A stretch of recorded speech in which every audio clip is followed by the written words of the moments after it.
Morning बच्चों। तो अब हम शुरू करते हैं पाठ 1। वाक्य के बारे में हमने सामान्य जानकारी हासिल कर ली थी। अब रचना के आधार पर वाक्य के जो भेद हैं, प्रकार हैं, उनके बारे में जानेंगे। तो आइए जानते हैं। पहला प्रकार है सरल या साधारण उपवाक्य। मतलब क्या है कि सरल वाक्य के 3 नाम है। उसी को सरल वाक्य बोलते हैं, उसी को जो साधारण वाक्य बोलते हैं और उसी को उपवाक्य बोलते हैं। दूसरा है संयुक्त वाक्य। तीसरा है मिश्र या मिश्रित वाक्य। सरल वाक्य के बारे में जानते हैं। सरल वाक्य क्या होता है? तो सरल वाक्य में एक उद्देश्य और एक विधेय होता है। जैसे मूर्तिकार अलग अलग मूर्ति बना रहा है, तो यहाँ पे जो मूर्तिकार है ये आपका उद्देश्य है और अलग अलग मूर्ति बना रहे हैं आपका विधेय है। मतलब वाक्य में सरल वाक्य को बनाने के लिए हमें एक उद्देश्य और एक विधेय का निर्माण करना होता है। उसके आधार पर हम सरल वाक्य को बना सकते हैं। उसका नियम देख लेते हैं। कर्ता धन कर्म धन पूरक क्रिया। तो इसमें जो है कर्ता आपका उद्देश्य कहलाएगा और जितना कर्म पूरक और क्रिया जो है ये पूरा विधेय में जाएगा। तो कहीं ना कहीं एक उद्देश्य और एक विधेय के कारण ही वाक्य का निर्माण होता है। बिना क्रिया के वाक्य का निर्माण नहीं किया जा सकता है। इसके बाद और उसके बारे में जानते हैं कि सरल वाक्य में सकर्मक क्रिया के उदाहरण भी आ सकते हैं। जैसे राम पुस्तक पढ़ता है, तो वहां पुस्तक क्या है? कर्म है। ठीक है, तो ये जो है सकर्मक क्रिया का उदाहरण। अकर्मक क्रिया के उदाहरण भी हो सकते हैं।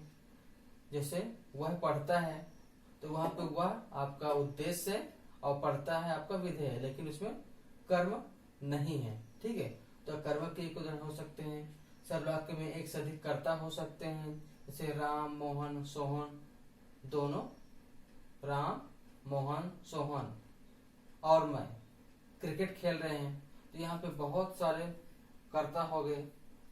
तो कहीं ना कहीं जो है सरल वाक्य में एक से अधिक क्रियाएं होती हैं, लेकिन उसमें जो मुख्य क्रिया होगी वो एक ही होगी।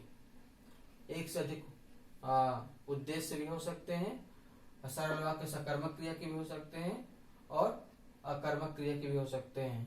तो कहीं ना कहीं सरल वाक्य में कर्ता कर्म और पूरक क्रिया का विस्तार होता है। तो ये हमने सरल वाक्य के बारे में जाना। इसके बाद संयुक्त वाक्य जानते हैं। संयुक्त वाक्य में 2 या 2 से अधिक उपवाक्य स्वतंत्र रूप से किसी योजक चिन्ह अव्यय पद से जुड़े होते हैं। इसका मतलब क्या है कि यहाँ पे 2 वाक्य होते हैं। जैसे यहाँ पे रात हुई, पहला वाक्य, तारे निकले, दूसरा वाक्य, और इसके बाद इन दोनों को मिलाने का काम कौन करता है? और।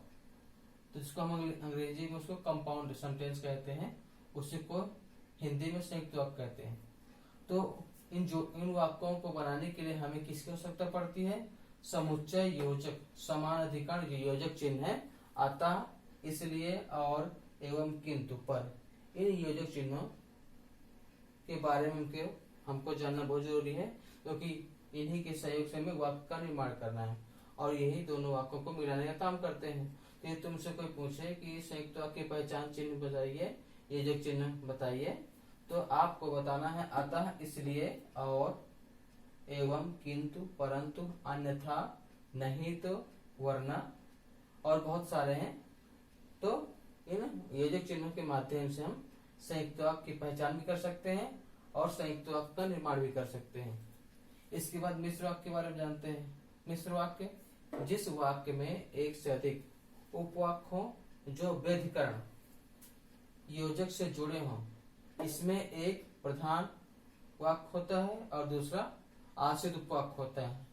ठीक है, जैसे यहाँ पे अभी यहाँ क्या बता रहे हैं कि यहाँ पे एक से अधिक उपवाक्य होते हैं। उपवाक्य के बारे में मैंने बताया था कि उपवाक्य को सरल वाक्य भी कहते हैं, जिसमें कर्ता और क्रिया होती है।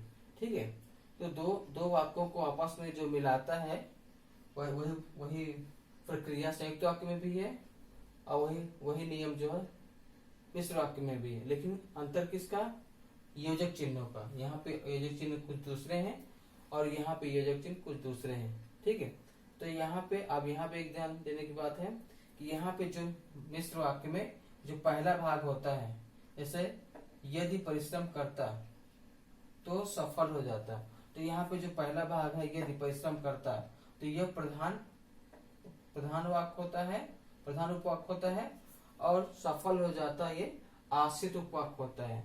इसका मतलब क्या है कि प्रधान उपवाक्य जो है स्वतंत्र होता है, वह किसी पर निर्भर नहीं रहता है, लेकिन जो आश्रित उपवाक्य है वो किस पर निर्भर कर रहता है, प्रधान उपवाक्य पर। मतलब जब ये बात कही जाएगी तभी ये बात हो पाएगी। ठीक है, तो कहीं ना कहीं इस वाक्य में दो वाक्य होते हैं, एक प्रधान उपवाक्य होता है, दूसरा आश्रित उपवाक्य होता है। तो समझ सकते हैं कि उपवाक्य कितने प्रकार के हो सकते हैं, प्रधान उपवाक्य और आश्रित उपवाक्य। ये एग्जाम में पूछने के लिए आता है कि निम्नलिखित वाक्य में प्रधान उपवाक्य कौन सा है और आश्रित उपवाक्य कौन सा है। तो अधिकांश जो पहला वाला जो भाग होता है, पहला हिस्सा, वो प्रधान उपवाक्य होता है, और जो योजक चिन्ह के जो बाद वाला भाग होता है वो आश्रित उपवाक्य होता है। ठीक है, तो यहाँ पे अब यदि पहचान करना है तो हमको संयुक्त वाक्य की पहचान, योजक चिन्ह और मिश्र वाक्य के जो योजक चिन्ह उनको याद करना पड़ेगा।